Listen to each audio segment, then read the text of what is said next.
Hey there, and welcome to Dark Creaky TV.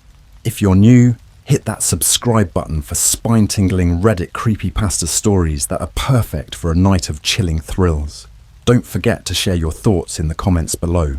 Thanks for watching, and let's get into tonight's stories. I rented an Airbnb that promised the ultimate escape. The doors locked themselves the second I walked inside. It started with one of those TikTok videos that everyone shares in group chats. You know, the ones where someone's like, "Look at this crazy experience." It was some influencer showing off this Airbnb in the middle of nowhere.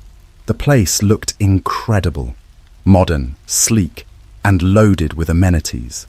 The video showed an infinity pool, this huge living room with floor-to-ceiling windows, and even a secret game room. But what really sold me was the promise in the caption, "Want to disappear for a weekend? This Airbnb is your ultimate escape." I wasn't planning on disappearing, but the idea of getting away from the endless doom scrolling on Twitter and the constant Instagram notifications sounded perfect. I work a boring 9 to 5 that doesn't exactly excite me, and my weekends have turned into a blur of DoorDash and Netflix. A weekend retreat felt like the exact refresh I needed. So, I booked it. The listing was vague, just an address, a couple of photos, and a brief description. But it was trending online, and the reviews were oddly enthusiastic, almost too enthusiastic. Stuff like, "The best experience of my life," or "I didn't want to leave, even if I could." At the time, I thought they were just quirky jokes. Hindsight is brutal. When I clicked book now, the owner sent me an automated message, almost immediately. The instructions were clear: arrive before dark. That part seemed weird, but I figured it was just because the place was in the middle of nowhere, and the roads might be sketchy at night. Whatever. I shrugged it off. The drive. Getting there wasn't exactly smooth sailing. Google Maps couldn't decide if the location even existed. I got lost twice on some back roads that didn't seem like they'd been paved since the 80s. Eventually, I found myself in this dense forest area, with trees so thick they blocked out most of the light. I had to rely on the handwritten directions the owner sent me through the app. By the time I reached the house, the sun was already starting to set, and the place looked even better than the photos. It was massive, like a Bond villain's lair. The architecture was sleek, all sharp angles and dark wood, but the surrounding forest gave it this eerie vibe. There were no neighbors, no streetlights, just the house and an endless sea of trees. The front door was unlocked, and there was no key or check-in process, just a tablet sitting on the kitchen counter. The screen lit up with the words, "Welcome, my name. Your ultimate escape begins now." That should have been my first red flag. How did they know my name? The first night. The first couple of hours were normal, almost too good to be true. I unpacked, explored the house, and marveled at how high-tech everything was. You could control the lights, temperature, and even the curtains through an app. There was a minibar stocked with top-shelf liquor, included in the price, a massive 4K TV, and a playlist that seemed to know my exact taste in music. It was almost too perfect. I cooked myself dinner using the fully stocked kitchen, poured a glass of wine, and settled onto the couch to binge a few episodes of some true crime series. Around 10 p.m., I noticed something strange. The curtains, which I'd left open to enjoy the moonlight, started closing on their own. The lights dimmed to this unsettling, almost candle-like glow. I figured it was some kind of smart house automation thing. Annoying, but not exactly terrifying. I opened the app to adjust the settings, but the controls weren't responding. I shrugged it off, thinking it was just a glitch. That's when I heard it. A faint click. The front door had locked itself. The first incident. I got up to check, assuming I must have accidentally hit a lock button somewhere. But no matter what I did, tapping the app, twisting the deadbolt, or even yanking the door, It wouldn't budge. I tried the back door. Same thing. Every exit in the house was sealed shut. At that point, I wasn't scared, more annoyed. I figured I'd call the owner and ask for help. But when I went to check the tablet, the screen had changed. The welcome message was gone, replaced by a single word. Stay. Okay, that was creepy. I pulled out my phone to call customer service, but I didn't have service. At all. Not even one bar. When I tried the Wi-Fi, the network name popped up as The Escape, but it required a password, which wasn't listed anywhere. That's when I started to panic. Something about the silence felt off. The house was completely soundproof. No distant birds, no rustling leaves, just an overwhelming, oppressive silence. And then, at exactly midnight, the TV turned on by itself. The midnight show. The screen was just static at first, but then a video started playing. It was me. It was a video of me, walking through the house, exploring the rooms, pouring wine, sitting on the couch. It was like someone had been filming me the entire time. I spun around, looking for cameras, but I couldn't see anything. The footage kept playing, and then it cut to something that didn't make sense. It showed me standing in the middle of the living room, staring directly into the camera. But here's the thing, I wasn't standing there. I was sitting on the couch, watching this happen in real time. My stomach dropped. It was like someone else was in the house, pretending to be me, or maybe something worse. I froze, my body locked in that fight or flight instinct you always hear about, but my brain refused to make a choice. The version of me on the screen, it wasn't just standing there anymore. It was moving, slowly, deliberately, toward the front door. The TV shut off abruptly, leaving me in near darkness, with only the dim glow of the moon cutting through the edges of the curtains. My breathing sounded unnaturally loud in the stillness. I couldn't shake the feeling that I wasn't alone anymore. I grabbed my phone again, praying for even a flicker of service, but the signal bar was still dead. Frustrated, I tried texting my best friend Sarah, hoping maybe it would go through later.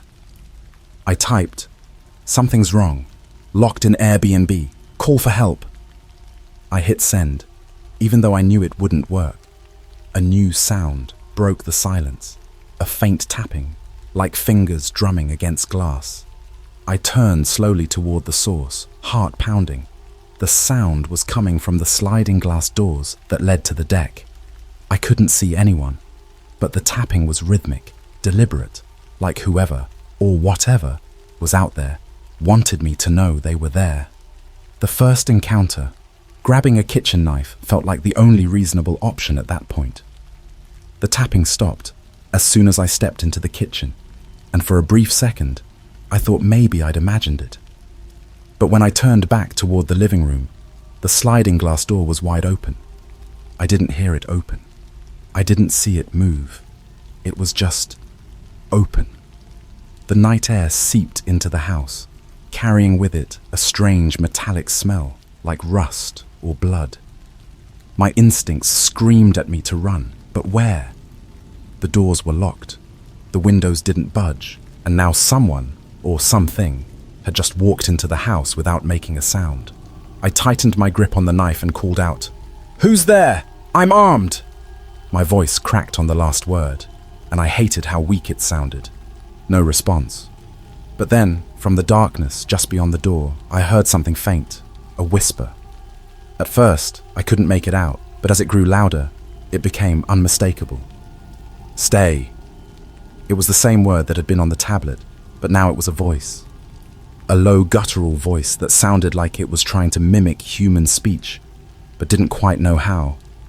I backed away, knife trembling in my hand, until my back hit the counter. The whispering stopped, and then, from the shadows, a figure stepped into the moonlight. It was me, but not me. The thing standing there had my face, my clothes, my exact posture. But its eyes were wrong, empty, like the screen of a dead phone. Its movements were jerky, like a glitching video game character. It tilted its head, mimicking the way I was holding the knife, and then, in perfect synchronization, it whispered again. Stay. The basement. I bolted. Screw the knife. Screw the creepy doppelganger. I needed to get out. My first thought was the garage. Maybe I could break through a window or find a tool to pry the door open. I sprinted through the house, but when I got to the garage door, it wouldn't open. The handle wouldn't even turn, like it had been welded shut. Behind me, I heard footsteps. Slow, deliberate. They weren't rushing to catch me. They didn't need to. Whatever this thing was, it knew I had nowhere to go. That's when I remembered the basement. I'd seen the door earlier but hadn't bothered to check it out. Maybe there was a cellar door that led outside. It was a long shot, but I didn't have a choice. The basement door creaked open, revealing a narrow staircase that plunged into complete darkness. The smell hit me immediately. Damp earth, mixed with something faintly sour, like spoiled milk. I hesitated for only a second before descending, closing the door behind me. The basement was massive, much larger than I'd expected. It looked unfinished, with exposed beams and concrete floors. The only light came from a single, flickering bulb in the corner. I moved toward it, scanning for anything that could help me escape. But what I found made my stomach turn. The room. The far end of the basement wasn't empty. There was a room sealed off by a sliding glass door, identical to the one upstairs. Inside the room was me. Another version of me, sitting in a chair, staring blankly at the wall. This version wasn't moving. It didn't react to me or acknowledge my presence in any way. Its skin was pale, almost translucent, and its hands were resting on the arms of the chair, fingers twitching slightly, like it was stuck in some kind of endless loop. Next to the chair was a table, and on the table was a tablet, identical to the one upstairs. The screen was on, displaying a live feed of the basement, of me, standing there, staring at myself. I took a step closer, and that's when I saw the writing on the wall behind the glass. It was scratched into the concrete, deep and jagged, like someone, or something, had carved it with their bare hands. They never leave. I stumbled back, my heart racing. Suddenly, the figure in the chair twitched violently, its head snapping up to face me. Its eyes were wide, unblinking, and full of something I can only describe as hunger. Before I could react, the lights in the basement went out. The chase. In the pitch black, I could hear movement, fast, frantic, and too many footsteps to belong to just one person. I ran blindly, arms outstretched, until my hands found the wall. I fumbled along it, searching for the stairs, but the sounds were getting closer. Breathing, heavy, ragged breathing, was right behind me. I turned and swung the knife wildly, connecting with nothing but air. Then, something cold and wet brushed against my arm, and I screamed, stumbling backward into the staircase. I scrambled up, tripping over my own feet, and slammed the basement door shut behind me. The house was completely dark now, except for a faint glow coming from the tablet on the kitchen counter. I approached it cautiously, every nerve in my body screaming at me to run, but having no idea where to go. The screen displayed a new message. Welcome to your escape. We are not responsible for what you find. For a moment, I just stared at the tablet, my reflection distorted on its surface. My hands were shaking so badly that the knife I was still clutching nearly slipped from my grip. My thoughts were racing. Who is we? What does not responsible mean? Every fiber of my being wanted to smash that thing into pieces, but some sick, morbid curiosity kept me staring at it, waiting for the next message to appear. Before I could even process the words, the house seemed to respond. The walls groaned, and the floor beneath me gave the faintest tremble, as though the entire structure was alive and breathing. A sound, low, deep, and guttural, echoed through the space. It wasn't coming from any specific direction. It felt like it was coming from everywhere. I backed away from the tablet, keeping my knife raised, though I was under no illusion that it could protect me. The message on the screen disappeared, replaced by a grainy live feed of the living room, my exact location. The feed showed me standing there, looking at the tablet. Then the camera angle began to pan. Slowly, it moved toward the staircase leading upstairs, and that's when I saw it. A shadow, just the outline of a figure, standing motionless at the top of the stairs.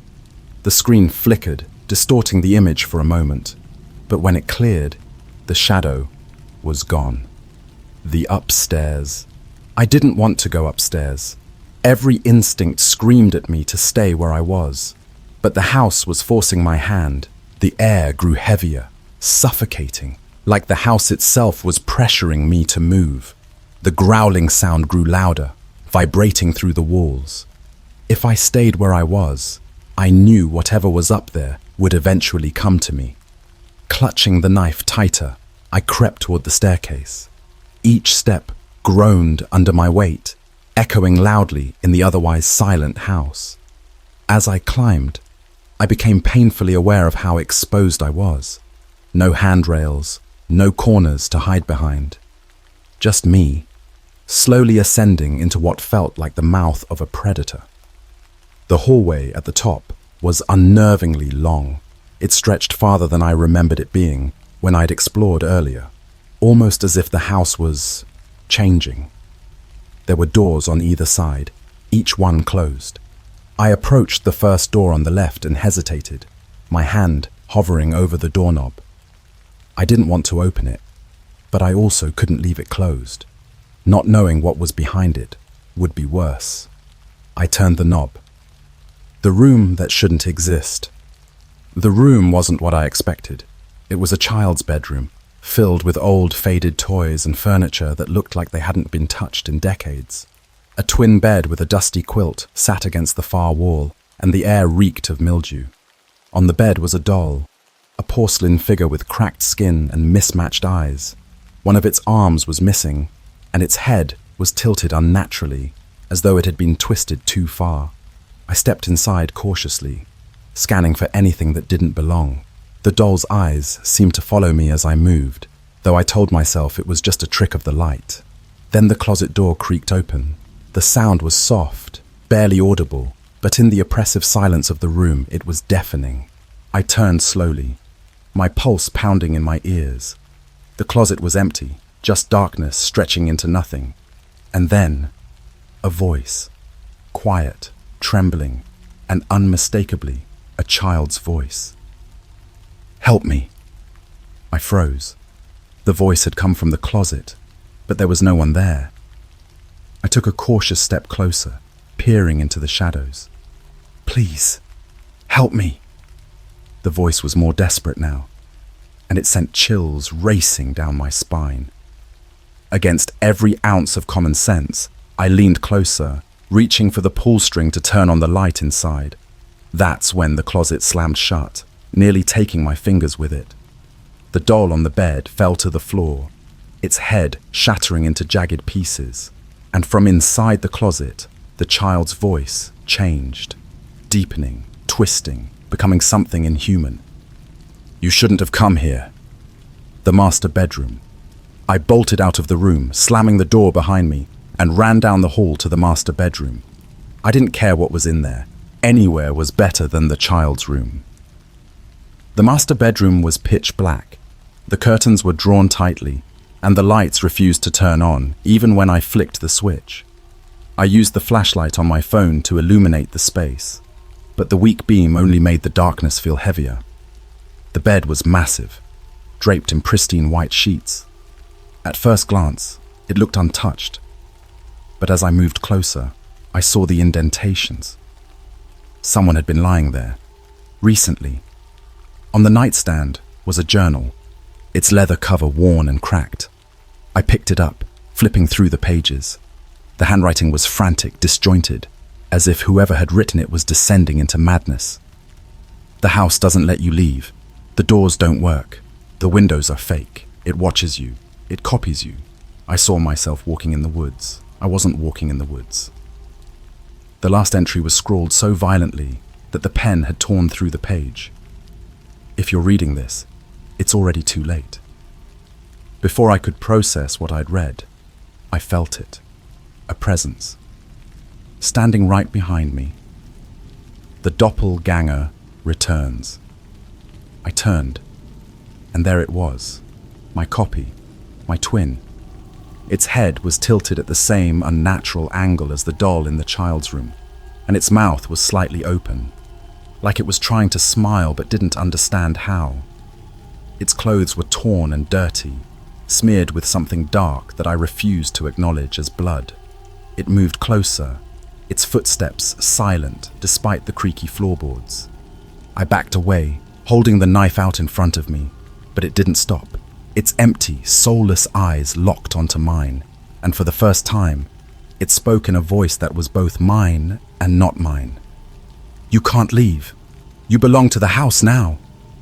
I swung the knife, but it was too fast. It grabbed my wrist with a grip that felt like steel, twisting until I dropped the blade. Its face was inches from mine now, and I could feel its breath, cold, mechanical, wrong. The lights flickered violently, and for a split second, I saw them. More of them. Dozens of copies, all standing in the shadows, watching, waiting. And then, everything went black. I don't know how long I was unconscious. When I woke up, I wasn't in the master bedroom anymore. I was lying on a cold, hard floor, my head pounding like someone had taken a hammer to my skull. The air was thick, damp, and stifling. It smelled of rot, like meat left out too long in the sun. I sat up slowly, my body aching with every movement. My phone was gone. The knife was gone. I was completely alone in what looked like a massive, underground room that wasn't part of the house, or at least not the house I'd explored. The walls were made of rough, unfinished concrete, and the only light came from a single flickering bulb hanging from the ceiling. The floor beneath me wasn't solid concrete like the walls. It was dirt, loose and uneven. As I shifted my weight, I felt something beneath me, a strange, sharp object. I brushed away the dirt and froze when I saw it.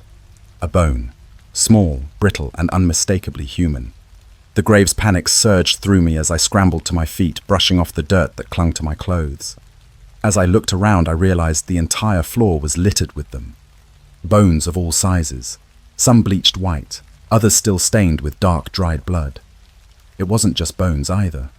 Here and there were shreds of clothing, pieces of shoes, and even a pair of shattered glasses. I stumbled backward, my foot sinking into something softer. I looked down and felt my stomach churn. It wasn't dirt.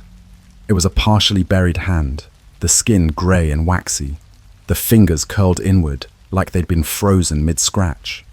I wanted to scream, to vomit, but the sound caught in my throat as I heard it again, that low, guttural growl that seemed to come from everywhere and nowhere. It vibrated through the walls, through the floor, through my chest, until I thought my ribcage might shatter under the pressure. Then I saw them. The walls weren't as empty as I'd thought. They were lined with alcoves, each one containing a figure. At first I thought they were mannequins. They stood perfectly still, their faces blank and emotionless, their bodies stiff and awkward. But then I noticed the slight rise and fall of their chests. They weren't mannequins. They were people. Or at least, they used to be. The whispering figures. The figures began to stir, their heads turning toward me in unison. Their movements were jerky, mechanical, like puppets controlled by invisible strings. One by one, they stepped out of their alcoves, their bare feet making no sound on the dirt floor. I backed away, but there was nowhere to go. The room seemed to stretch endlessly, the walls lined with more alcoves than I could count. The figures moved closer, their empty eyes locked onto mine. As they did, they began to whisper. It wasn't words, not at first. It was a low, unintelligible hiss that grew louder as they advanced. But as they came closer, the whispers became clearer, and my blood turned to ice. They were whispering my name. Each voice was different, some high and childlike, others low and guttural, but they all said the same thing. My name, over and over again, like a chant. Your name. I turned and ran, stumbling over bones and debris as the whispers grew louder, more insistent. My name echoed off the walls, overlapping with itself until it was all I could hear. The tunnel. I didn't know where I was going. I just knew I had to get away from them. My legs burned, and my lungs felt like they were on fire, but I couldn't stop. The figures didn't run, but they didn't need to. Every time I looked over my shoulder, they were closer, their whispers filling the air like a suffocating fog. That's when I saw it. A tunnel. It was narrow, barely wide enough for me to fit through, but it was the only way out. I dropped to my hands and knees, crawling into the darkness as the whispers followed me, growing louder with every second. The tunnel was endless. The air grew colder the deeper I went, and the walls seemed to close in around me. My hands scraped against the rough stone, and I could feel blood dripping from my palms, but I didn't stop, and then I heard something behind me. It wasn't the whispers. It was breathing. Deep, ragged breathing, like something massive was dragging itself through the tunnel after me. I didn't dare look back. I just kept crawling, faster and faster, as the sound grew closer. The hatch. After what felt like hours, I saw it. A metal hatch embedded in the floor of the tunnel. It was rusted and dented, but it was the only way out. I threw myself at it, clawing at the edges until my fingers found the handle.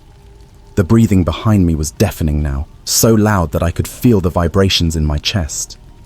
I yanked the hatch open and pulled myself through, slamming it shut, just as something slammed into it from the other side. The impact was so powerful that it knocked me off my feet, but the hatch held. For now. I was in another room. This one was smaller, with walls that were smooth and black, almost like glass. The air was still and cold, and the only sound was my own ragged breathing. In the center of the room was a single chair. Sitting in the chair was me. The confrontation. This version of me wasn't like the doppelganger from before. It wasn't trying to mimic me or wear my face like a mask. It was me, down to the smallest detail. My clothes, my posture, even the fresh cuts on my hands. It looked up at me, its eyes filled with something I couldn't place. Sadness, pity, resignation. "You can't leave," it said, its voice identical to mine. "You're part of it now." "What do you mean?"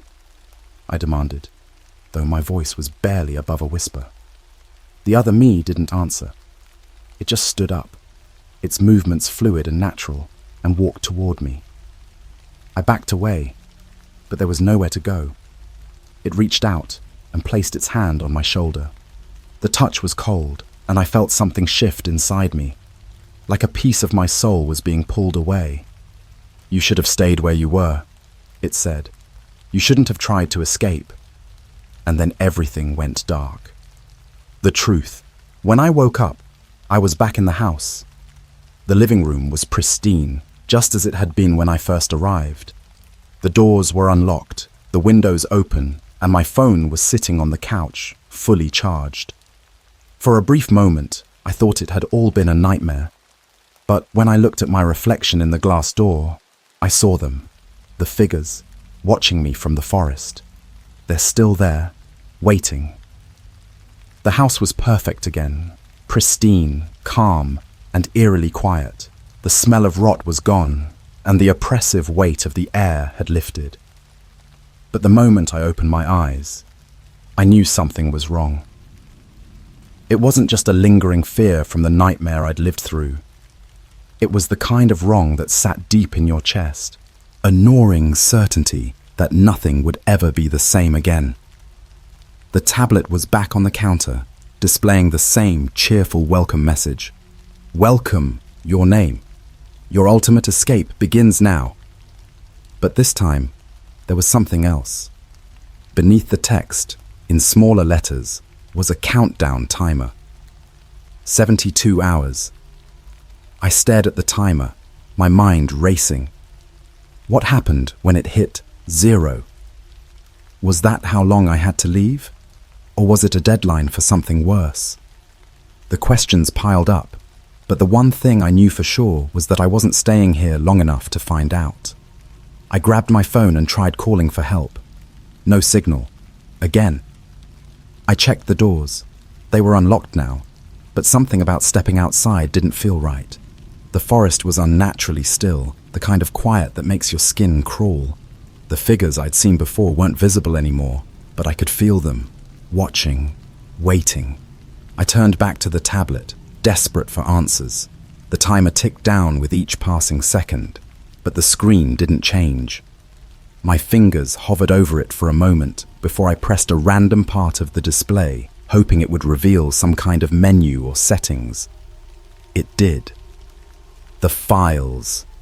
The screen went black for a moment, then flickered back to life, displaying a list of video files. Each one was labeled with a name and a date. I recognized some of the names. They were people I'd seen in the reviews for the house. Names like Cara W., Tom H., and Sarah P. The dates went back years. I hesitated, my finger hovering over the first video. My gut told me not to watch, but curiosity got the better of me.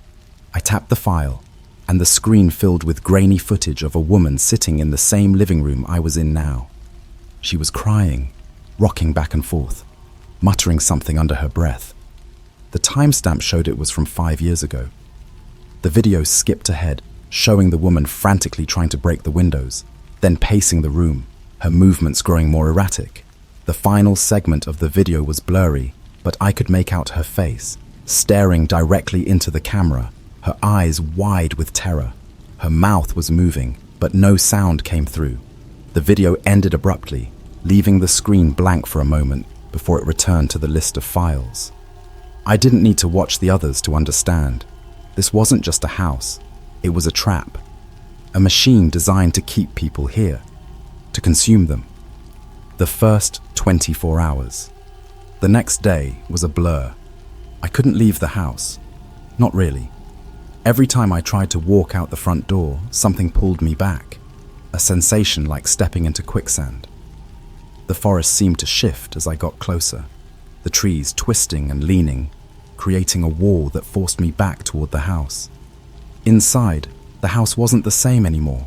The rooms seemed to stretch and shrink randomly, hallways looping back into themselves like some kind of funhouse nightmare. The tablet's timer was down to 55:32:18, and the video files were gone. The whispers started that night. At first, they were faint, just barely audible over the creaks of the house settling. But as the hours passed, they grew louder, more distinct. They knew my name. Your name. Stay. The whispers came from everywhere. From the walls, the floors, even the vents. I tried blocking my ears, but it didn't help. The voices were inside my head, burrowing into my thoughts like parasites. The forest returns. By the second day, the figures were back. I saw them standing just outside the windows, their outlines barely visible through the fog that had rolled in overnight. They didn't move, didn't knock or try to come in. They just stood there, watching. Their presence felt like a pressure on my chest, making it hard to breathe. I couldn't eat. I couldn't sleep. The only thing I could do was watch the timer tick down, wondering if it would save me or destroy me. The basement's true purpose. On the third night, the house made its move. I woke up to the sound of footsteps. They weren't coming from outside this time. They were inside the house, moving slowly, deliberately, like whoever, or whatever, was walking didn't care about being quiet anymore. I grabbed the largest knife I could find and crept toward the noise. It led me to the basement door, which was wide open. The air that wafted up was cold and damp, carrying that same metallic, rotten smell I'd thought was gone. I didn't want to go down there, but the footsteps didn't leave me much choice.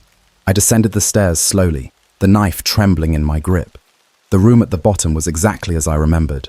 bones scattered across the dirt floor, the walls lined with alcoves. But this time, the alcoves weren't empty. Each one held a figure, copies of me. They were all standing perfectly still, their faces blank, their eyes open and unblinking. The one in the center, the closest to me, tilted its head slightly as I stepped closer. It raised its hand, pointing toward the far wall. I didn't want to look. I knew whatever was there would be worse than anything I'd seen so far, but I couldn't stop myself. My feet moved on their own, carrying me to the wall, where a large mirror hung. In the reflection, I saw the truth. I wasn't holding the knife anymore. The figure behind me was. The end of the timer. I don't remember much after that. I woke up on the living room floor, the knife gone, the basement door closed. The timer on the tablet was down to 00:03. I didn't move. I couldn't. The numbers ticked down, and as they hit 0, the screen went black. For a moment, nothing happened. Then the whispers stopped. The house was silent again. The front door opened on its own. I didn't wait to question it. I ran. I ran through the forest, the figures parting like shadows, and didn't stop until I reached the road where my car was still parked. When I looked back, the house was gone. The aftermath. It's been weeks now, and I still don't know what happened. I've searched for the Airbnb listing, but it doesn't exist anymore. The influencer who posted the TikTok has vanished, her account wiped clean. Even the messages I sent to Sarah never went through. The worst part, I see them. Every time I pass a window or glance in a mirror, I catch a glimpse of one of the figures. They're always there, just for a moment before disappearing. I don't think I ever really left the house. I don't think anyone does.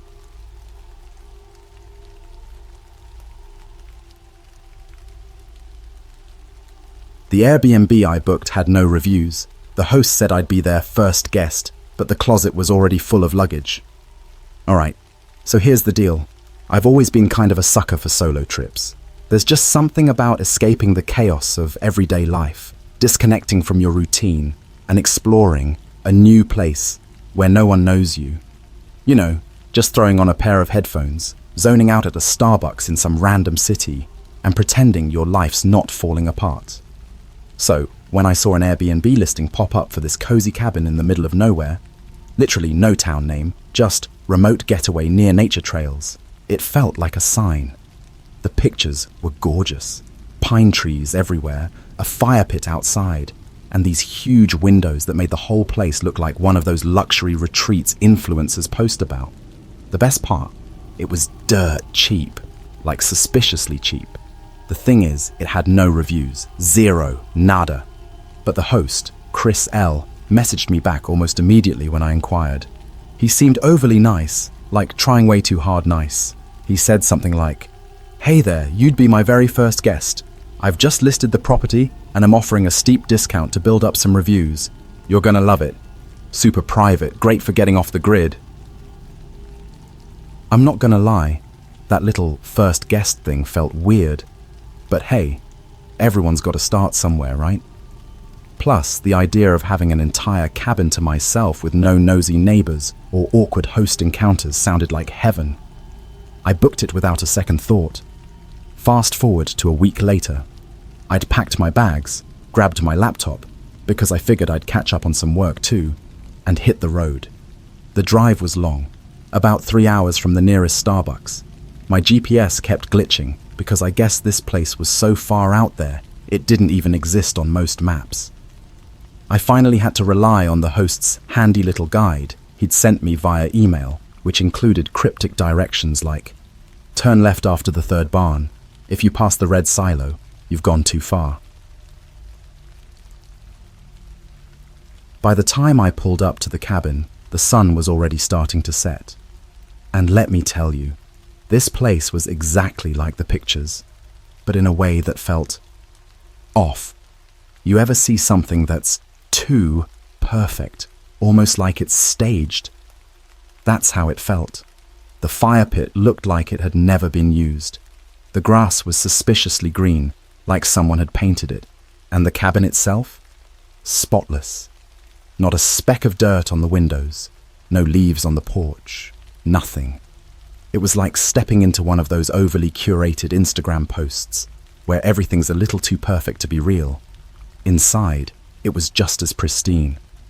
A cute little living room with a fireplace, a tiny kitchen with stainless steel appliances, and a bedroom that smelled faintly of lavender. I was almost impressed, until I noticed the closet. It was one of those sliding door closets, with mirrored panels, so you could see the whole room reflected back at you. The thing is, when I opened it, there were already clothes inside, like a full-on wardrobe, men's jackets, flannels, a couple of pairs of boots. There was even a small suitcase tucked neatly in the corner. At first I thought maybe the host had left his stuff there by mistake, but then I saw the tag on the suitcase. It wasn't some random brand name like Samsonite or whatever. It had a name written on it in permanent marker. Julia K. Okay, weird, but not exactly red flag level yet. I mean, people forget stuff all the time, right? Maybe the host had borrowed the cabin from a friend or a family member and just hadn't cleared everything out. Still, it gave me that weird little twinge in my gut that told me something was off. I texted Chris to ask about it. Hey, I noticed there's some stuff in the closet. Are those yours, or should I move them somewhere? His reply came almost instantly. Oh, that's just some old stuff left by the previous owner. Feel free to use the closet. I'll clear it out later. The previous owner? I thought this was a brand new listing, but whatever. I chalked it up to miscommunication and decided not to overthink it. I hung up my clothes, made myself a cup of tea, and plopped down on the couch to binge watch Netflix. Around midnight, I started hearing noises. At first, it was just little creaks and groans, the kind of sounds you'd expect an old wooden cabin to make as it settles. But then I heard something that didn't feel natural at all. Footsteps. Heavy ones, like someone was pacing back and forth just outside the window. I froze. My first thought was that it had to be an animal, maybe a bear or a deer or something. But when I peeked out the window, there was nothing there. Just darkness. No wind, no rustling leaves, nothing. I tried to brush it off, but I couldn't shake the feeling that I wasn't alone. I double-checked all the locks and even shoved a chair under the doorknob like they do in movies. Then I crawled into bed, pulled the covers up to my chin, and prayed I was just being paranoid. But as I lay there in the dark, I couldn't stop staring at the mirrored closet door. Every time I looked at it, I felt like I was being watched, not from outside, but from inside the room. And then, just as I was about to drift off, I heard it again. Footsteps. Only this time they were inside the cabin. I don't remember sitting up in bed, but there I was, wide awake, heart pounding so hard it felt like my chest was going to cave in. The footsteps were deliberate, slow, and coming from the kitchen. Whoever, or whatever, was there wasn't trying to be quiet.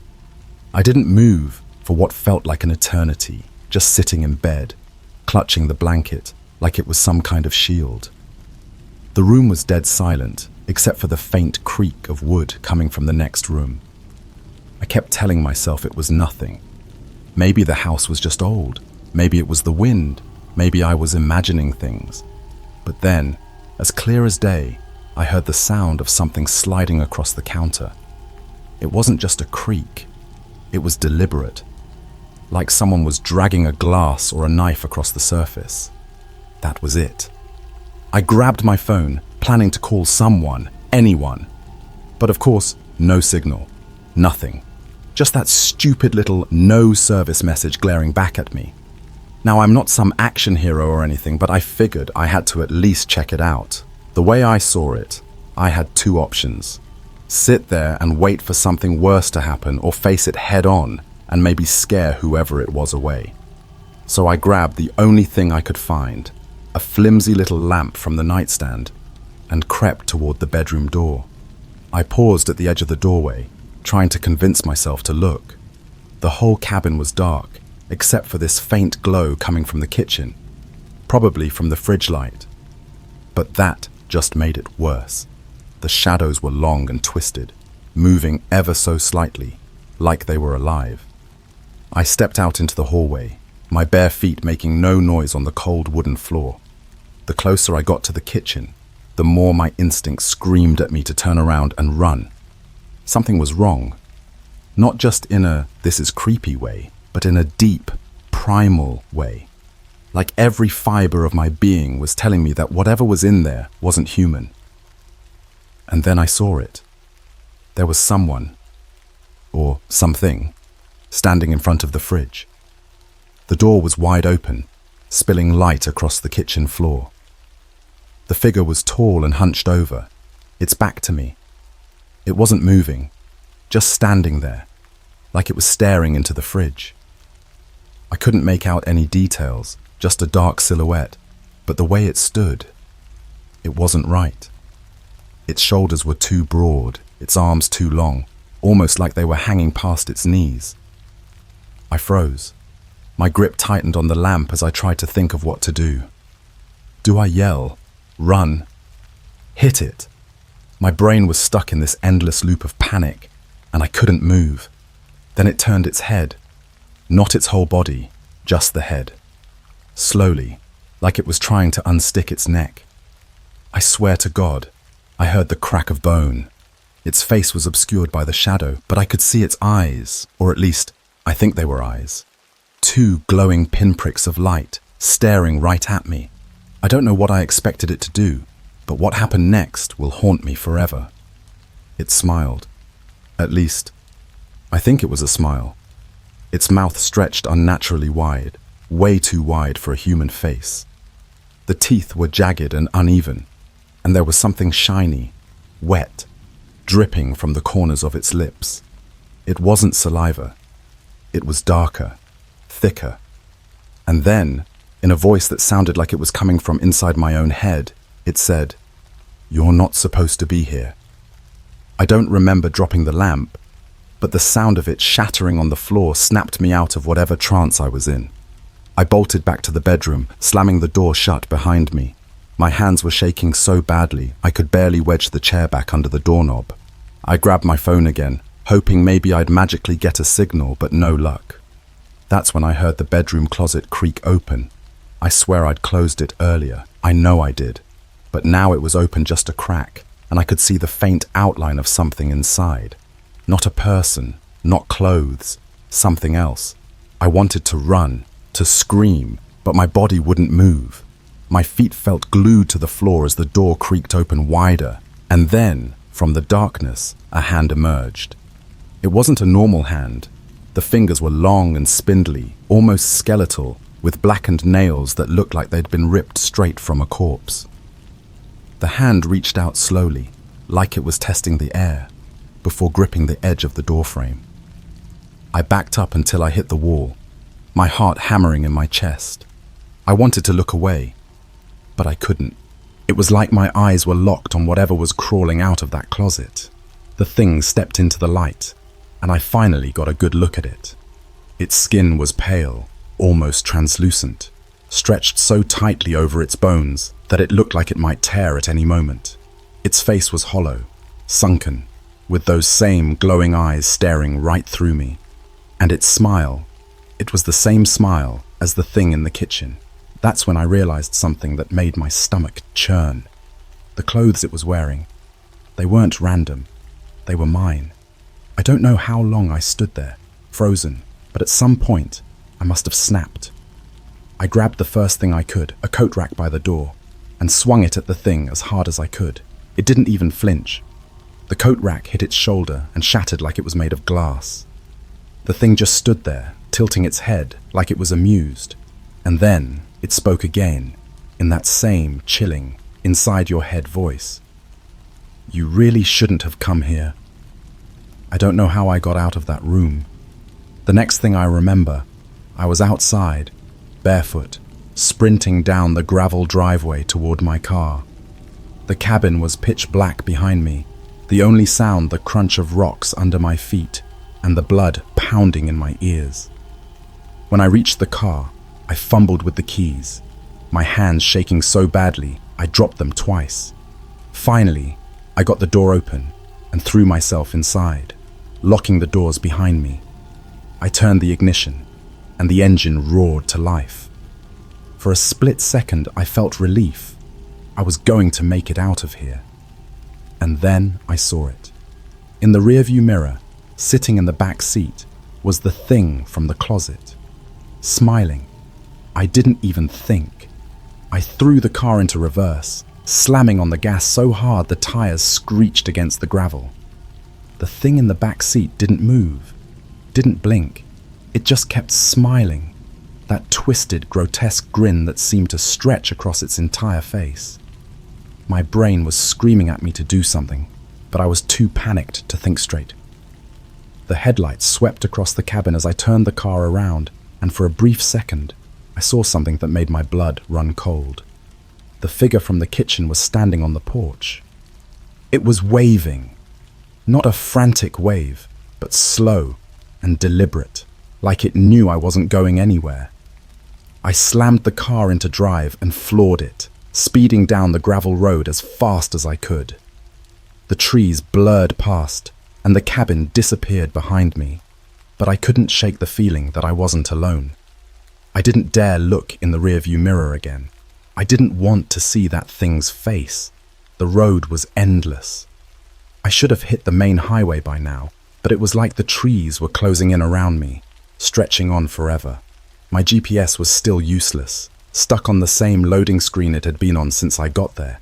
Even the radio wasn't working, just static, punctuated by faint whispers that didn't sound like they were coming from the station. Every now and then, I thought I saw something in the woods. Shadows moving between the trees, too fast and too tall to be animals. At one point, I swore I saw a figure standing on the side of the road, its head tilted at an unnatural angle. But when I blinked, it was gone. After what felt like hours, I finally spotted a sign up ahead. Relief flooded through me as I got closer, thinking it might lead me back to civilization. But when I reached it, my stomach sank. The sign was blank.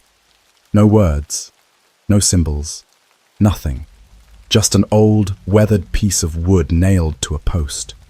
And as I passed it, I swear I saw something carved into the back. A smiley face. Not a cheerful one, but jagged and uneven, like it had been scratched into the wood with a knife. That's when I heard it. A low, guttural chuckle from the back seat.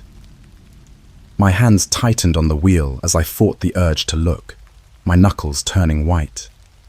The laugh was soft at first, almost like it was testing me, but it grew louder and more distorted with each passing second.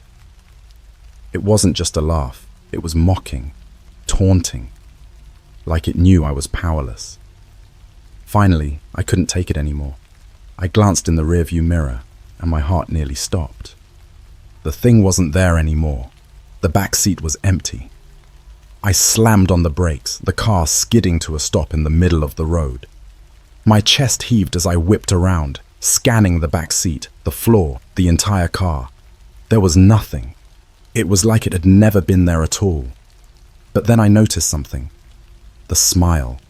That same jagged smile was scratched into the fabric of the seat, deep enough to tear through the upholstery. And underneath it, in letters that looked like they'd been clawed into the material, was a single word. Stay. I didn't stay. I threw the car back into drive and floored it, not caring if I wrecked the engine. I just needed to get as far away from that place as possible. But no matter how far I drove, the road never changed. The same trees, the same shadows, the same feeling of being watched. And then my headlights caught something up ahead. Another sign. This one wasn't blank. It read, "Welcome back." My stomach turned as I realized what I was looking at. It was the same gravel driveway I'd started on. The cabin was back in front of me, exactly as I'd left it. The porch light was on, and the door was slightly ajar, as if it had been waiting for me. I slammed the brakes again, shaking my head like I could will the scene away. No, this wasn't possible. I'd been driving for hours. There was no way I could have ended up back here. The porch creaked. My heart dropped as I saw the kitchen figure step into the doorway, its eyes glowing faintly in the darkness. It wasn't alone this time. There were more of them. At least 3 others, all with the same distorted features, the same too wide smiles. They stood there, perfectly still, like mannequins in a twisted window display. Then they moved, slowly, deliberately, stepping off the porch and onto the gravel.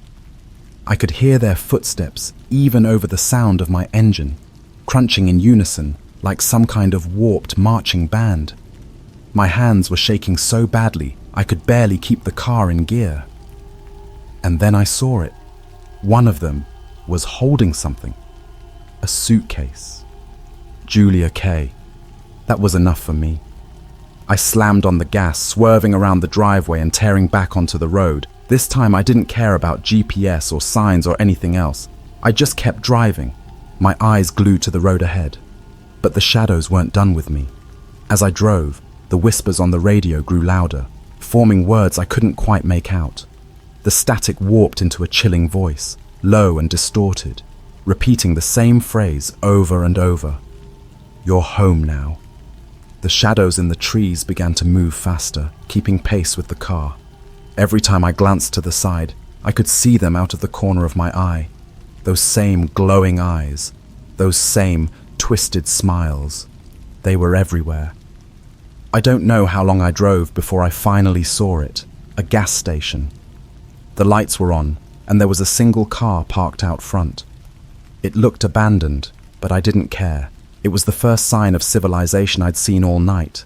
I pulled into the lot, screeching to a halt in front of the pumps. The place was eerily quiet, the only sound the faint hum of the overhead lights. I didn't see anyone inside, but the door was open, and the neon open sign flickered weakly in the window. I stumbled out of the car, my legs shaking so badly I could barely stand. I ran to the door and pushed it open, shouting for help. No one answered. But as I stepped inside, I saw something that made my blood run cold. On the counter, next to the register, was a piece of paper. It wasn't just any paper. It was a printout of my Airbnb reservation. My name, my booking details, even the stupid little "Enjoy your stay" message from Chris. And underneath it, scrawled in thick black ink, was a single word: stay. I stood frozen, staring at the printout. My name, my reservation, my supposed great getaway. The word "stay" was smeared across it in ink so thick it looked like it had been painted with a knife. My hands trembled as I reached out to touch it, half expecting the ink to still be wet. It wasn't. The paper felt cold, like it had been sitting there waiting for me. The gas station was silent except for the faint buzzing of the fluorescent lights. I glanced around, hoping to see someone, anyone, but the place was empty. Rows of snacks, drinks, and dusty shelves stared back at me like they belonged in some forgotten corner of the world. The cooler doors were fogged up, but even through the condensation, I could see their contents: milk, sodas, and something else. Bags, lined up neatly on the bottom shelf like they'd been placed there deliberately. I stepped closer, my heart pounding as I knelt to get a better look. The bags weren't store-brand freezer bags. They were something else entirely. Clear, sealed plastic with labels, names. Julia Kay was the first one. My stomach twisted as I read the second, Mark T. There were at least 5 of them, each with something dark and unidentifiable inside. I stumbled back, tripping over my own feet and landing hard on the tile floor. That's when I noticed something else. The security cameras. They weren't pointed at the register or the pumps outside like you'd expect. They were all aimed at me. Every single one of them. I scrambled to my feet, panic surging through me like electricity. The place was too quiet. No hum of an air conditioner. No distant sound of cars on the highway. Nothing. It was like I'd stepped into a vacuum. And then I heard it. Footsteps. Not behind me, but overhead. Slow, deliberate steps, pacing back and forth across the ceiling. My eyes darted to the corners of the room, searching for a ladder, a hatch, anything that could lead to an attic or crawl space. There was nothing. And then, as if to mock me, the lights began to flicker. The buzzing grew louder, almost deafening, until one of the bulbs burst, sending shards of glass raining down onto the counter. The printout fluttered to the ground, landing face up. Stay. I grabbed a candy bar from the shelf, because apparently my survival instincts suck, and held it like a weapon as I backed toward the door. The footsteps stopped. For a brief, heart-stopping moment, everything was silent again, and then the whispering started. It wasn't the same as the whispers I'd heard in the car. This was different, louder, clearer, and coming from all around me. It was like 100 voices speaking at once, overlapping, their words impossible to make out. The sound grew, building into a cacophony that made my ears ring and my knees buckle.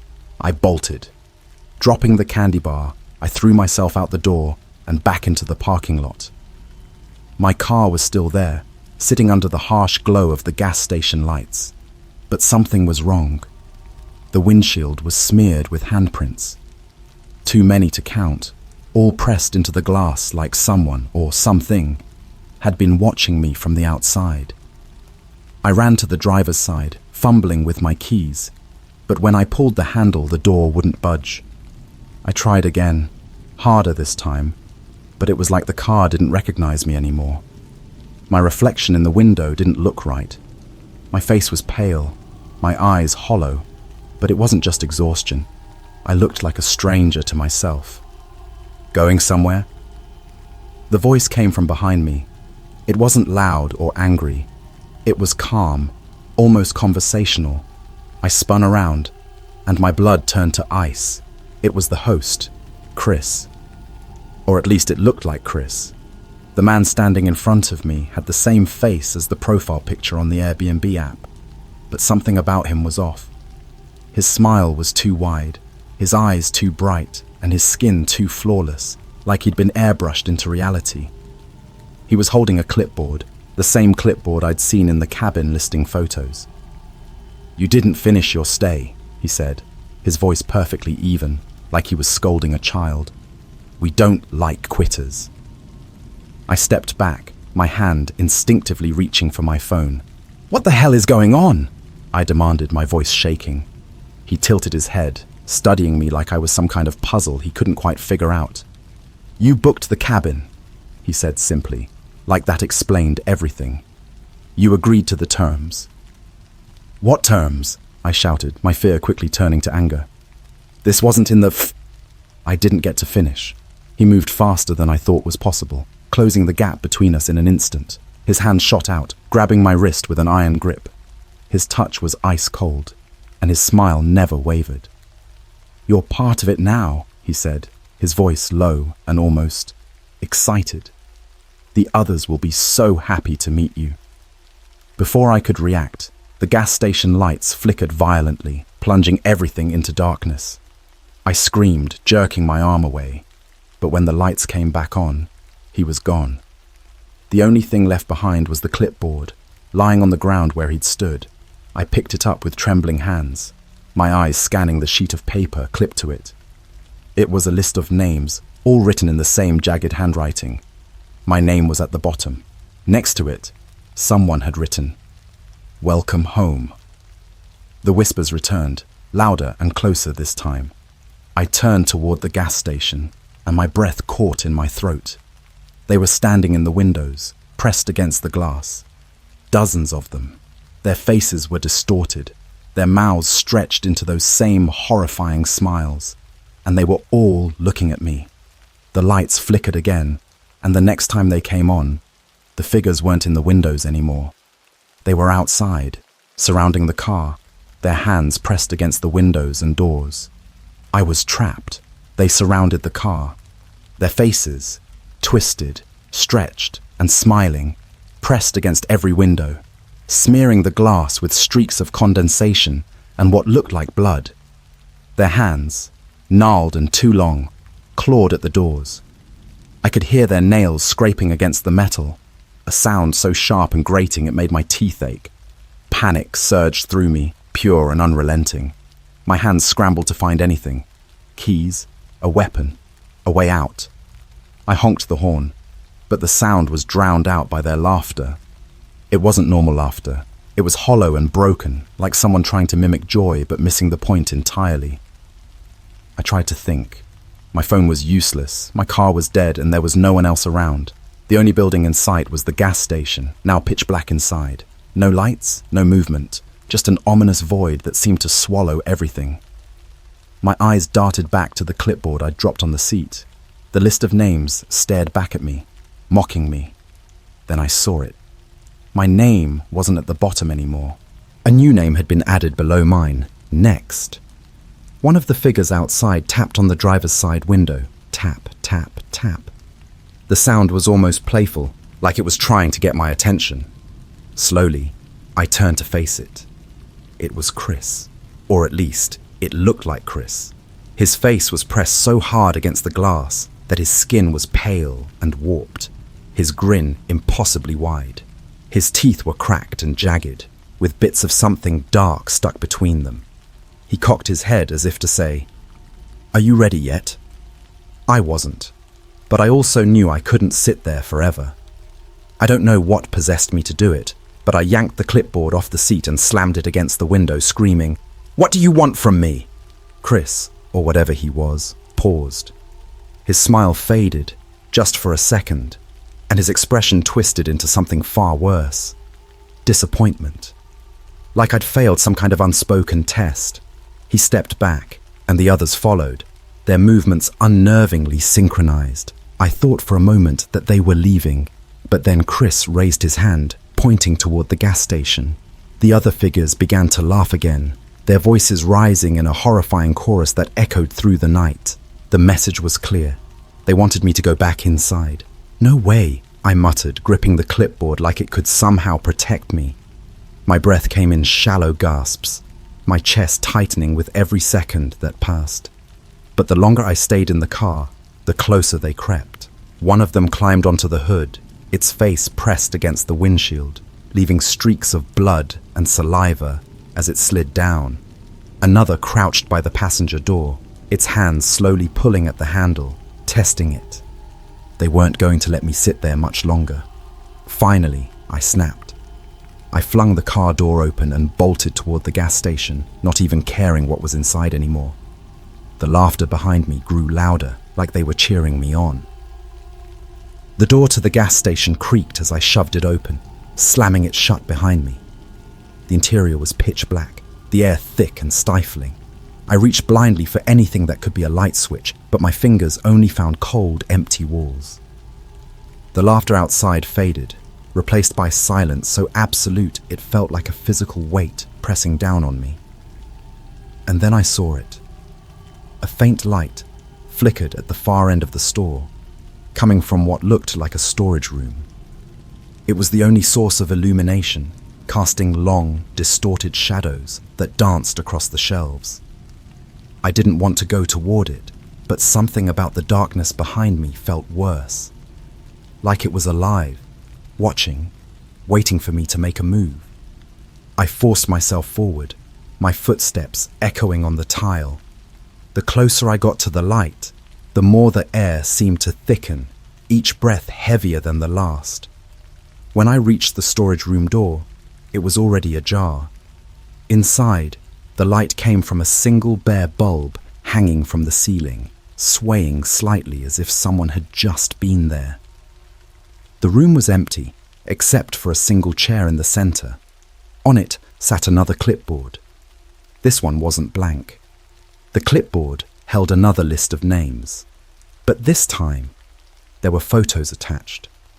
I recognized some of them: Julia K., Mark T., but others were strangers. All of them were black and white headshots, their faces frozen in expressions of terror. My photo was at the very bottom, taped hastily onto the page. And then I saw the words scrawled next to it in the same jagged handwriting. Final test. Before I could process what that meant, the door slammed shut behind me. I spun around, my heart racing, but there was no one there. Just the sound of the bulb buzzing overhead and the faint whisper of breathing. I wasn't alone. The shadows in the corners of the room began to shift, coalescing into something solid.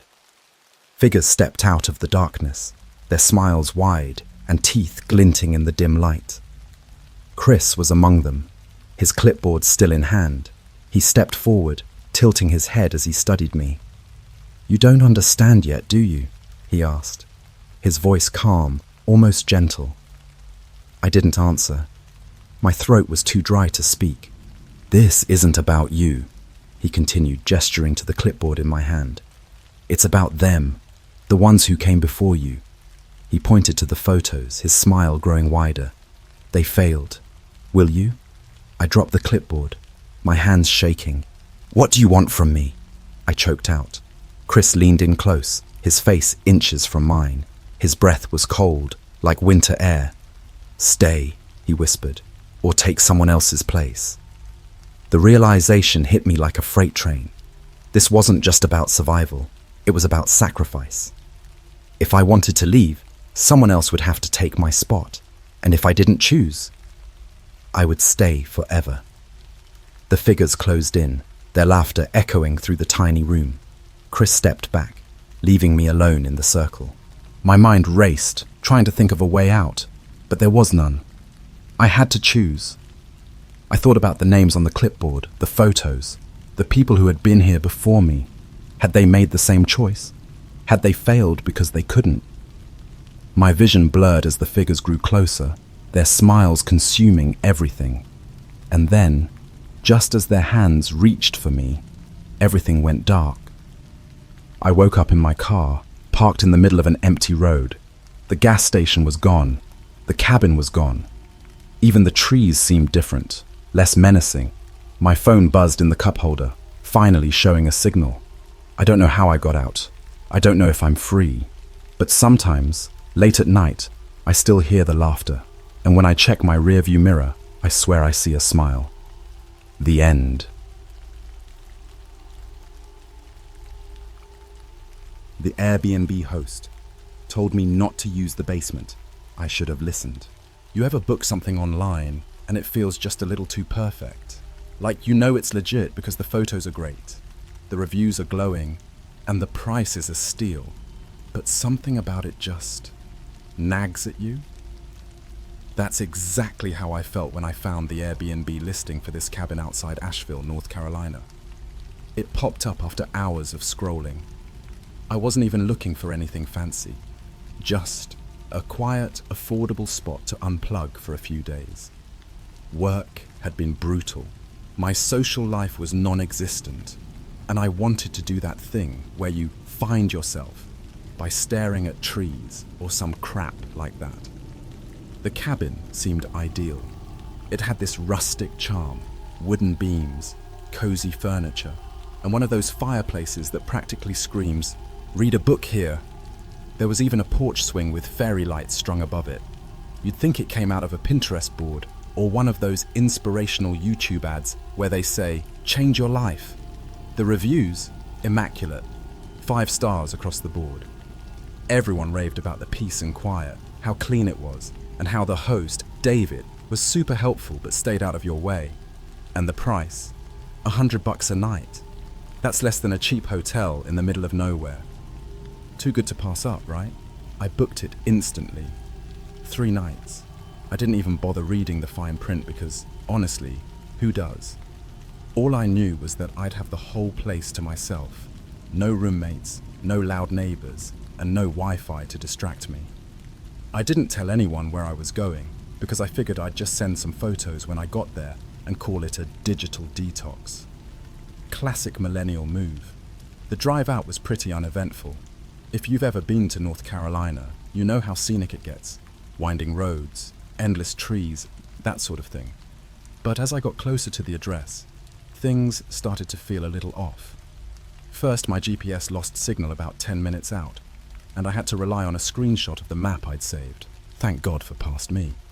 Then, the road started getting narrower. It went from asphalt to gravel to something that barely counted as a road anymore. By the time I pulled up to the cabin, I was kind of relieved I made it without popping a tire. The place looked exactly like the photos, though, almost too exact. It was small but cozy, surrounded by dense woods on all sides. The porch swing was there, the fairy lights were strung up, and the windows had those cute little shutters, but it felt off. I can't explain it. The air was so still, like the kind of quiet that makes your ears ring. There weren't even birds chirping, just silence. I chalked it up to being in the middle of nowhere and told myself to relax. This was what I wanted, right? Peace and quiet. When I walked in, there was a note waiting for me on the kitchen counter. It was written on a piece of paper from one of those cheesy notepads with cartoon chickens on it. "Welcome to the cabin," it read, in a neat but slightly shaky handwriting. "Make yourself at home and don't hesitate to reach out if you need anything. P.S. Please avoid going into the basement. It's locked anyway, so it shouldn't be an issue. David." I didn't think much of it at first. I figured the basement was probably full of cleaning supplies or storage stuff, nothing I'd need to bother with. But the smiley face at the end, that stuck with me. It felt unnecessary, like David was trying too hard to make it sound casual. The rest of the cabin seemed fine, small but cozy. There was a little living room with a couch and a TV, a kitchen with just the basics, and a bedroom that smelled faintly of lavender, like maybe they used some kind of sachet to keep it fresh. Everything was clean, almost weirdly clean, like the kind of clean you'd expect in a staged house for sale. That first evening, I settled in. I made some tea, lit a fire in the fireplace, and curled up on the couch with a book I'd been meaning to read. It was perfect, honestly. The kind of night where you can almost forget your phone isn't buzzing every 5 minutes with emails or texts. The quiet was so deep it felt like the world had paused. Around 10 p.m., I started feeling tired, so I decided to head to bed. As I climbed into the softest comforter I'd ever felt, I thought to myself, maybe this is exactly what I needed. But something woke me up around 2 a.m. At first, I thought it was just the normal creaks and groans of an old house settling in the night. But then I heard it again, a faint, rhythmic thump. It wasn't loud, just soft enough that I couldn't ignore it. It sounded like it was coming from the floor. My first thought was, great, a raccoon got under the house or something. I told myself to ignore it and pulled the covers up over my head. But then, just as I was starting to drift off again, I heard it one more time. Thump, thump, thump. This time it was slower and closer. I sat up in bed, heart pounding, straining to hear anything else. For a long moment, there was nothing but silence. I was about to convince myself it was all in my head when I caught a faint metallic smell. It was sharp and sickly, like the smell of old coins. And then, just as I swung my legs over the bed to check it out, my phone buzzed on the nightstand. A single notification popped up. It wasn't a text. It wasn't an email. It was a message from Airbnb. Reminder, please follow all house rules during your stay. I don't know why, but my stomach dropped. It felt less like a friendly reminder and more like a warning. For a while, I just sat there staring at my phone. The Airbnb message wasn't that weird, right? They probably send that to everyone. But at 2 a.m, right after I heard whatever that noise was, that felt off. And the metallic smell, that wasn't something I could just ignore. I kept telling myself it was nothing. Maybe the smell was from the old pipes, and the noise was just the house settling. Still, I couldn't shake the feeling that something wasn't right. My heart was racing like I'd just run a marathon, and every nerve in my body was screaming at me to stay put. But curiosity got the better of me. Grabbing my phone, I turned on the flashlight and crept toward the bedroom door. The floorboards were cold under my feet, and every step made a soft creak that sounded way too loud in the silence. I felt like I was in one of those horror movies where you're yelling at the screen, "Don't go down there!"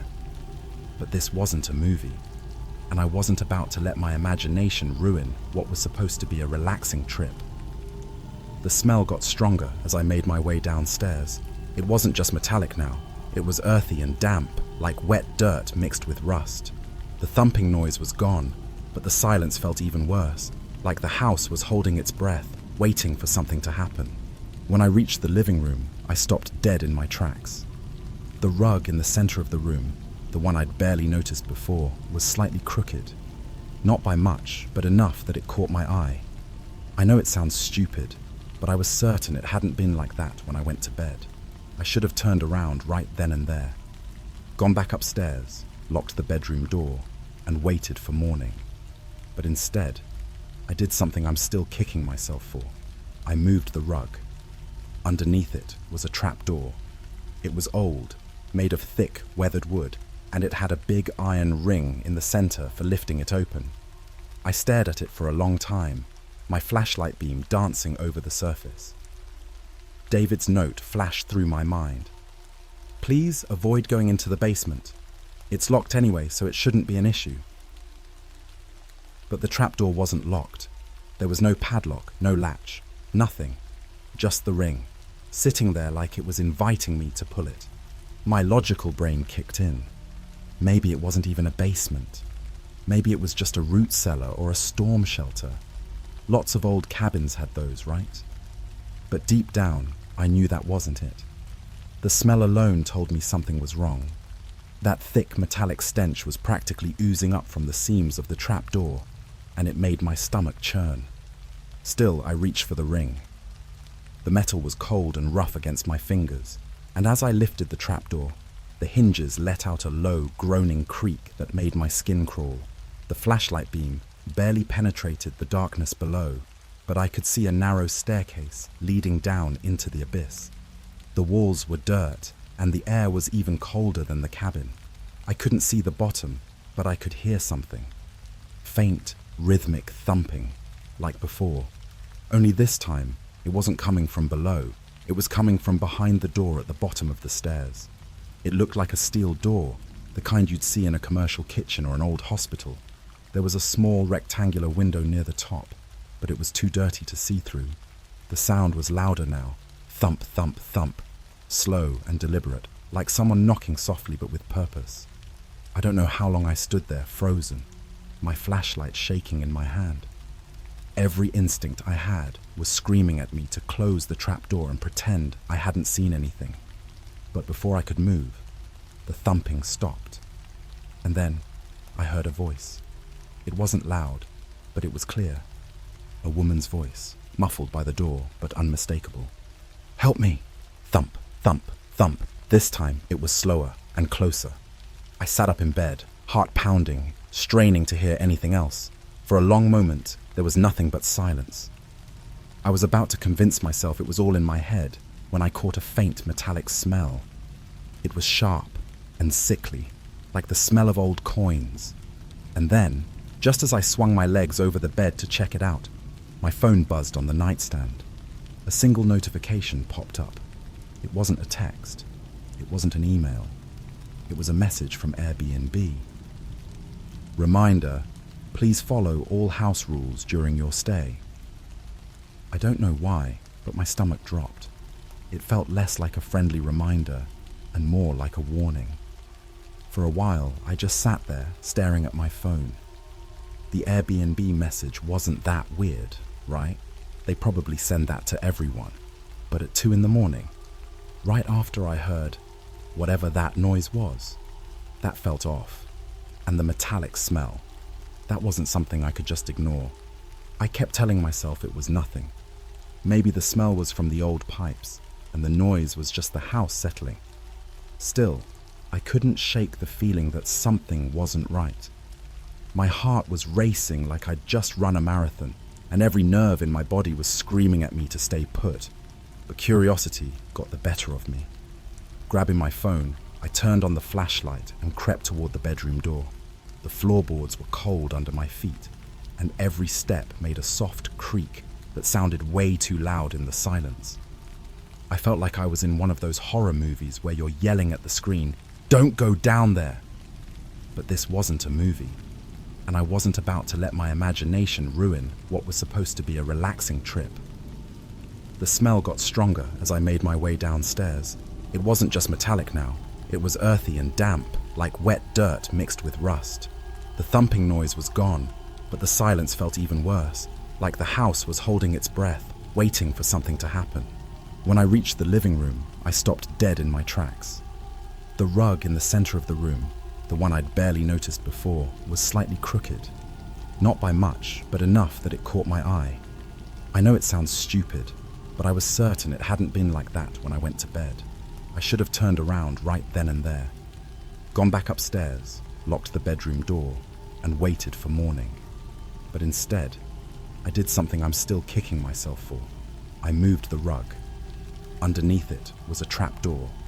It was old, made of thick, weathered wood, and it had a big iron ring in the center for lifting it open.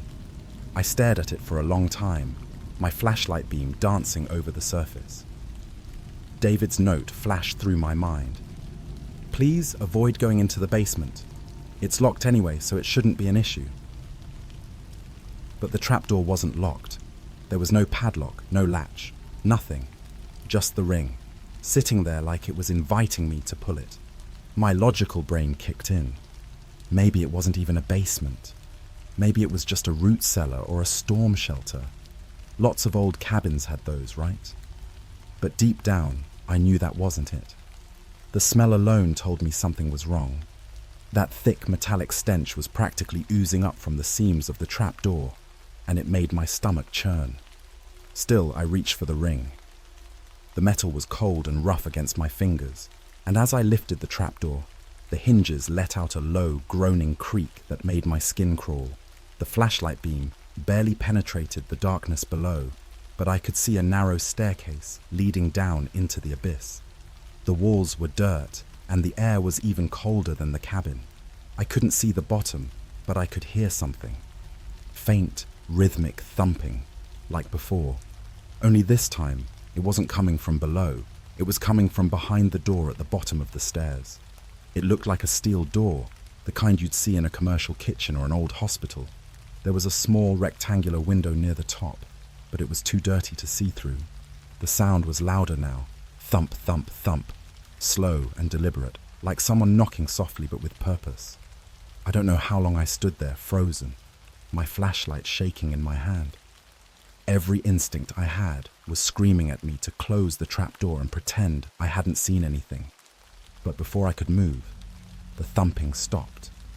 And then I heard a voice. It wasn't loud, but it was clear. A woman's voice, muffled by the door, but unmistakable. "Help me!" It should have been enough to scare me off, but instead, it made me more determined. I needed to know what was going on. I couldn't let it go, not after what I'd seen, so I decided to go back. I know how that sounds. Believe me, I do.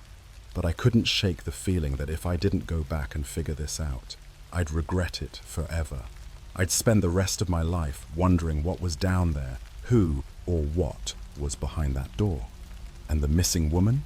I couldn't stop thinking about her voice. Help me! I had to know the truth. When I got back to the area, it was late afternoon. The drive felt longer this time, every bump in the road making me second guess what I was doing. I didn't have the exact address anymore, but I remembered enough landmarks to find my way.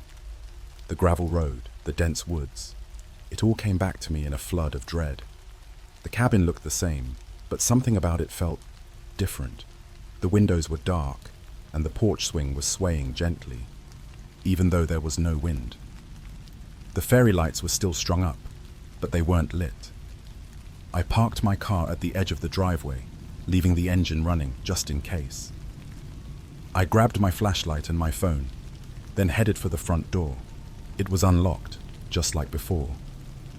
The smell hit me as soon as I stepped inside. That same metallic, earthy stench, only stronger now, almost overpowering. It was so thick I could taste it in the back of my throat. I gagged but pressed on, shining my flashlight around the room. Everything was exactly how I'd left it. The furniture, the fireplace, even the crooked rug. I don't know why, but I lifted the rug again. The trapdoor was still there, the iron ring covered in rust. My hands were shaking as I reached for it, and I almost stopped myself. But then I heard it. A soft, muffled thump. It was coming from below. I pulled the trapdoor open, the hinges screeching like nails on a chalkboard. The stairs leading down were still there, disappearing into darkness. My flashlight barely cut through the shadows, but the smell coming up from the basement was even worse now. rotten, metallic, and wet.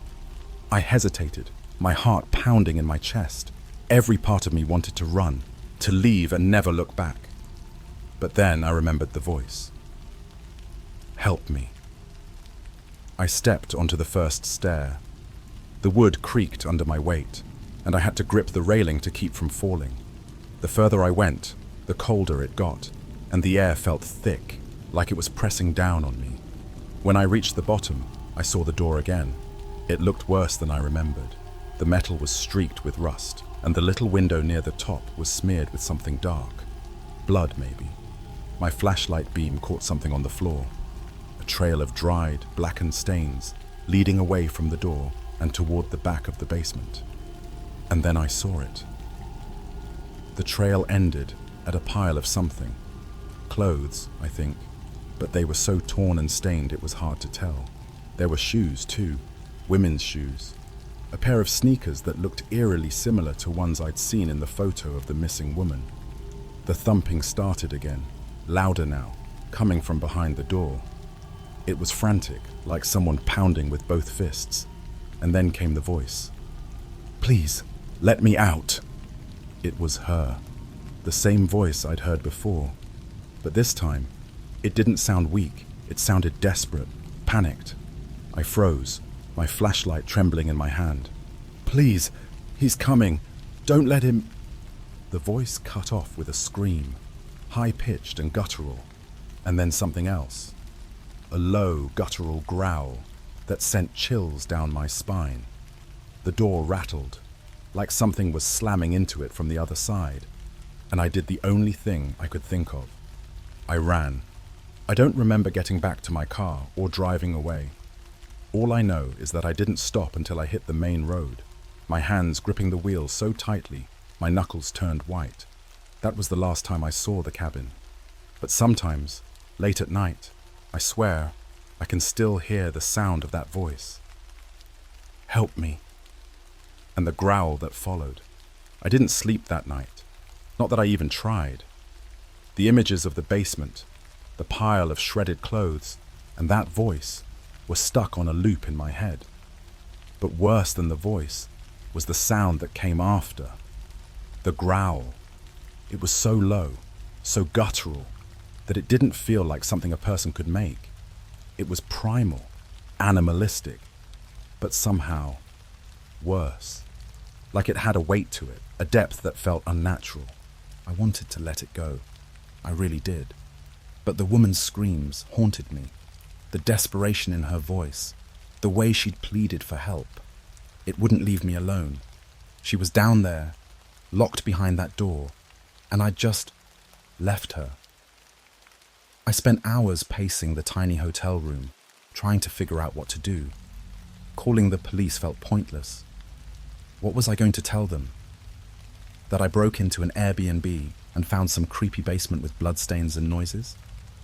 They'd laugh me off the phone, or worse, arrest me for trespassing. And then there was the missing listing. Without an address, I didn't even know where to send them. But I couldn't just leave it. I couldn't.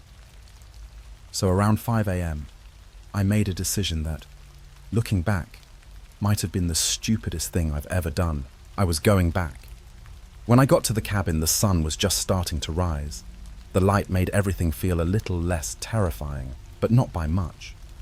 The air was cold and heavy, and the woods around the cabin were eerily quiet. No birds, no wind, just silence. My car was the only sound as I pulled into the driveway. This time, I brought a crowbar. I wasn't sure what I was planning to do with it. Maybe break open the door, maybe just hold it like some kind of security blanket. But it made me feel better. At least that's what I told myself. The front door was unlocked, just like before. The metallic smell hit me immediately, stronger than ever, and I gagged, pulling my shirt up over my nose. My flashlight was already in my hand, but I didn't turn it on yet. There was enough light coming through the windows to see, though the shadows stretched long and unnatural across the floor. The rug was still there, slightly crooked, and the trapdoor was exactly where I'd left it. My hands were shaking as I bent down to grab the iron ring. The wood felt damp, under my fingers, like it had absorbed the moisture in the air. With a deep breath, I pulled it open. The smell hit me like a punch to the face. It was rancid, a mix of rust, rot, and something sickly sweet. I shone my flashlight down the stairs, and for a moment, I thought I saw something move at the bottom. Just a flicker of motion, too fast to make out. "Hello?" My voice was hoarse, barely above a whisper. It echoed back at me, bouncing off the walls of the narrow staircase. No response. I took the first step down. The stairs creaked under my weight, the sound echoing in the silence. The air was freezing, and every breath felt like I was inhaling ice. The door at the bottom was closed, just like before, but something was different this time. The window near the top of the door wasn't just dirty, it was smeared with fresh blood. My flashlight beam flickered, and for a second, I thought it was going to go out completely. My pulse was pounding in my ears as I reached the bottom of the stairs, the crowbar clutched in one hand. I didn't want to get any closer to that door, but I had to. As I stepped forward, I noticed something on the ground. Footprints. They were dark and sticky, leading away from the door and toward a corner of the basement.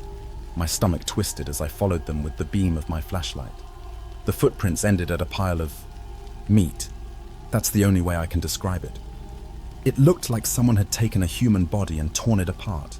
Limbs, chunks of flesh, and bits of bone were scattered in a heap. I stumbled back, nearly dropping the flashlight. My head was spinning, my stomach lurching. And then the thumping started again. It was coming from the door, louder than before. Each thud made the floor vibrate beneath my feet.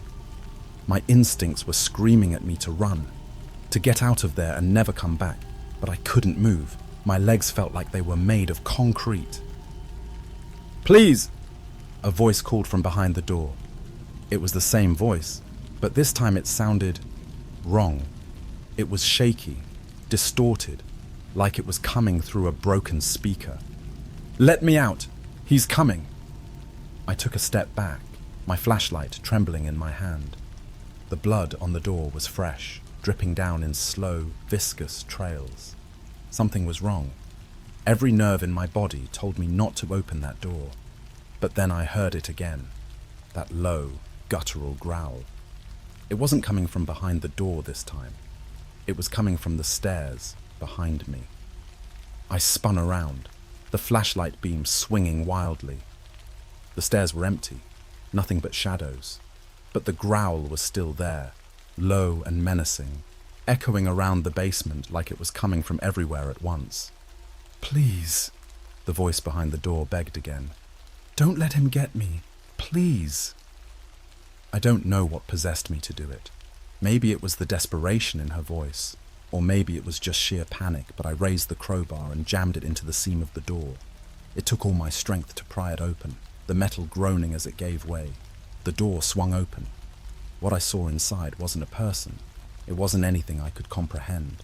I sat against that tree for what felt like hours, barely breathing. The flashlight in my hand was flickering now, casting long, jagged shadows across the forest floor. My body was trembling so hard I could hear my teeth clattering, but I didn't dare move, not after hearing that voice. "Please, help me." It was faint, like a whisper carried by the wind. But there was no wind. The air was dead still. Every muscle in my body screamed at me to run, to get as far away from that cabin as possible, but my legs felt like lead. I was paralyzed, trapped by the memory of what I'd seen behind that door. That thing, that shifting, impossible thing, wasn't just wrong. It felt ancient, like something that shouldn't exist in this world, something that had been waiting down there for far too long. And now it was free. The voice came again, louder this time, but still distorted. "Help me! I'm hurt!" It wasn't a woman's voice anymore. It was deeper, more guttural, like it was struggling to mimic human speech. And then it hit me. The voice wasn't coming from the trees. It was coming from behind me. I spun around, the flashlight beam jerking wildly through the darkness. My heart was pounding so hard, it felt like it might burst. But there was nothing there, just trees, their skeletal branches clawing at the sky. Then I saw the footprints. They weren't mine. They were fresh, pressed into the damp earth, leading from the direction of the cabin. The tracks were uneven, like whoever or whatever had made them was limping. I followed them with the flashlight, my pulse racing as I noticed something else. The footprints weren't human. At first they looked like bare feet, but the toes were too long, ending in sharp points that dug into the dirt. They were joined by deeper impressions, claw marks, like something was dragging itself forward, and they were getting closer. The flashlight flickered again, and for a split second I saw it. A figure crouched low among the trees, its limbs too long, its joints bending the wrong way. It was pale, almost translucent, and its head tilted unnaturally as it stared at me. I couldn't see its face, not clearly, but its eyes. Its eyes were huge, glinting in the light like wet glass. And then it spoke. "Why did you open the door?" The words weren't loud, but they carried through the stillness like a knife slicing through fabric. My breath caught in my throat, and I stumbled backward, nearly dropping the flashlight. The thing moved, its body twitching and jerking like a puppet on invisible strings. "You shouldn't have let it out!" Its voice wasn't just a sound. It was a sensation, crawling under my skin, wrapping around my spine.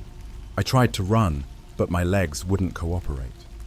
All I could do was stand there, frozen, as it slowly rose to its full height.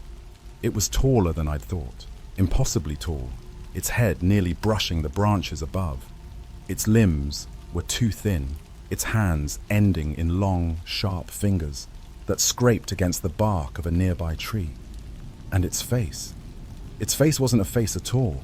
It was a void, a dark, endless chasm where its features should have been. The longer I stared, the more I felt like I was being pulled into it, like it was trying to swallow me whole. And then it smiled. The grin stretched across its featureless face, impossibly wide, revealing rows of jagged, glistening teeth. It wasn't smiling at me, it was smiling through me, like it could see every dark corner of my mind, every fear I had ever had. "You brought it into the world," it said, the words slithering out of that gaping maw. "Now you belong to it."